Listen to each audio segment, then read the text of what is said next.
What might be the 51st U.S. state?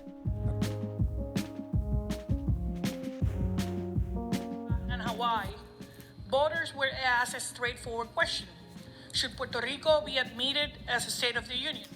I think there's some things that should be considered before Puerto Rico would be granted statehood, mainly on the financial side of things.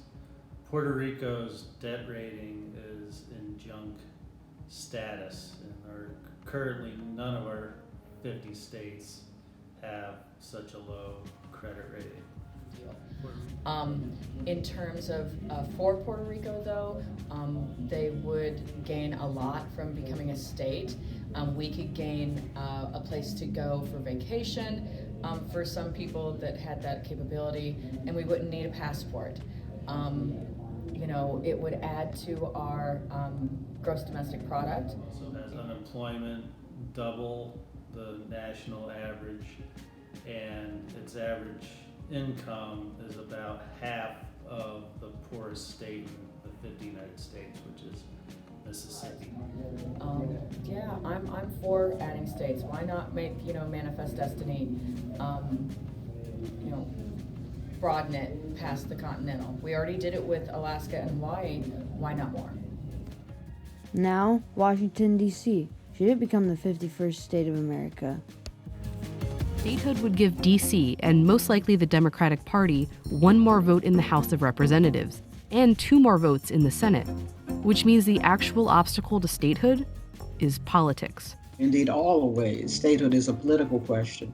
In the decades after the U.S. was founded, new states were regularly added, and without much issue, until 1818, when Missouri wanted to become a new state.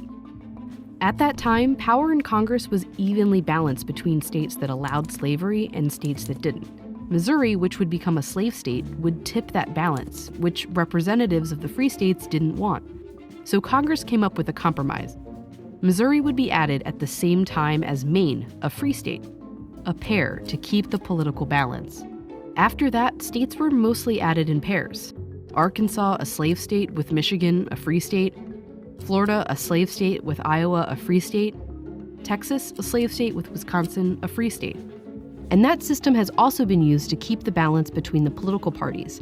Most recently in 1959, with the addition of Hawaii, which leaned Republican at the time, and Alaska, which leaned Democratic. They realized at the time it would be ridiculous to break apart a state and give it 2 senators like all of the other states.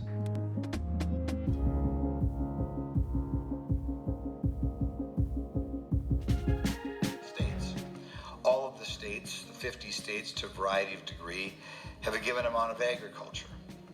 There's virtually no agriculture, maybe no agriculture, maybe somewhere there's a greenhouse or something in the District of Columbia. There is no manufacturing.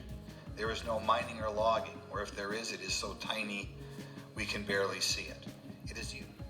By guaranteeing that every American citizen has equal representation in our government, including the American citizens who live in Washington, D.C. and in Puerto Rico. They're Americans. It is a unique city because it is based on government jobs and tourist jobs connected to people coming and visiting those government buildings. It is not like any other state out there. If it were to become a state, its representatives would have spent all of their time almost devoted to getting more money for the city, and already the federal government puts a great deal of money into the city.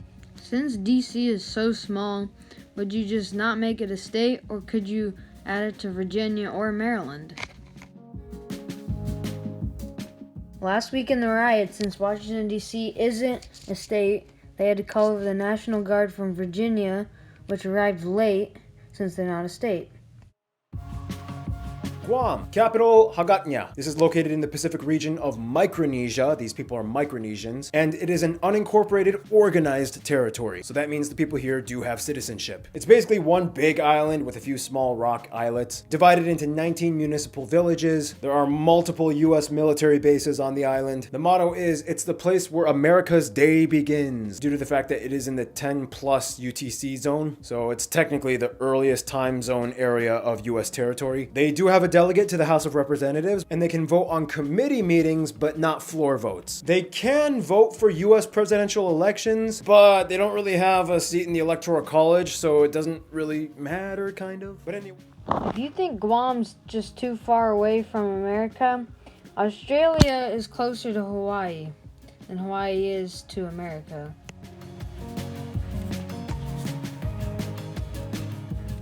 Don't forget about the Virgin Islands and Northern Marina Islands. They add a ton of tourist attractions, including beaches and lovely state parks.